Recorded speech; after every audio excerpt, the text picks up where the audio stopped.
Hi, everybody. Harper launches major First Nations termination plan.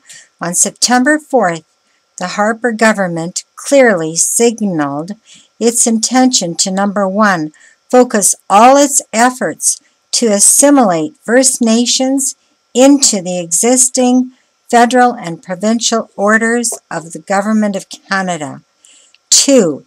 Terminate the constitutionally protected and internationally recognized inherent Aboriginal and treaty rights of First Nations.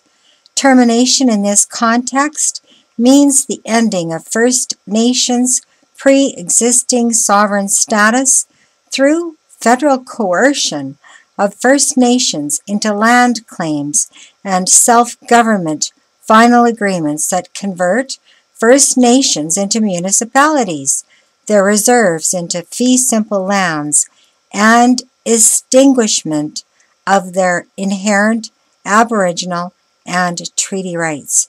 To do this, the Harper government announced 3 new policy measures: a results-based approach to negotiating modern treaties and self-government agreements.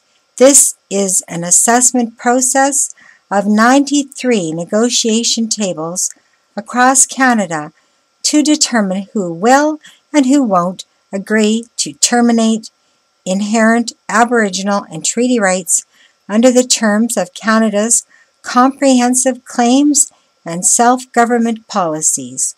For those tables who won't agree, negotiations will end as the federal government withdraws from the table and takes funding with them. First Nation regional and national political organizations will have their core funding cut and capped. For regional First Nation political organizations, the core funding will be capped at $500,000 annually. For some regional organizations, this will result in a funding cut of $1 million or more annually. This will restrict the ability of chiefs and executives of provincial, territorial organizations to organize and/or advocate for First Nations rights and interests. First Nation band and tribal council funding for advisory services will be eliminated over the next 2 years, further crippling the ability of the chiefs and councils and tribal council executives to analyze and assess the impacts of federal and provincial policies and legislation on inherent Aboriginal and treaty rights. These 3 new policy measures are on top of the following unilateral federal legislation the Harper government is imposing over First Nations. Bill C-27, First Nations Financial Transparency Act. Bill C-45, Jobs and Growth Act 2012. Omnibus Bill includes Indian Act amendments regarding voting on reserve lands, surrenders, designations. Bill S-2, Family Homes on Reserves and Matrimonial Interests or Rights Act. Bill S-6, First Nations Elections Act. Bill S-8, Safe Drinking Water for First Nations. Bill C-428, Indian Act Amendment and Replacement Act. Private Conservatives MP's bill, but supported by Harper government.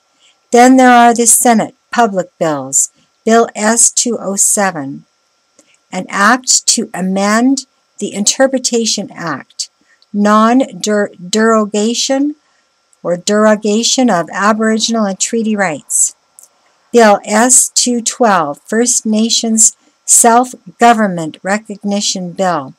The Harper government's bills listed above are designed to undermine the collective rights of First Nations by focusing on individual rights. This is the modern legislative framework the Conservatives promised in 2006.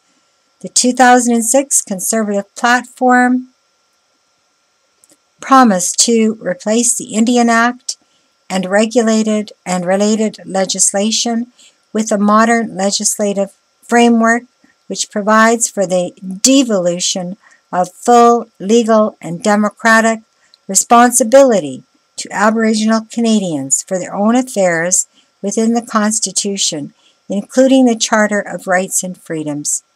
Of course, modern in conservative terms means assimilation of First Nations by termination of their collective rights and offloading federal responsibilities onto the First Nations themselves and the provinces. So there you have it. And again, as we all should know, Harper's a sellout to the New World Order. And this is all part and parcel.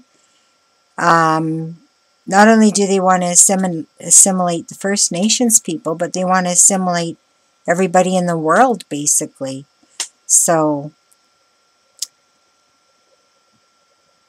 I'm just making this video so that everybody's aware of what's going on. So, I'll post a link below. Thank you for watching. RCS signing out.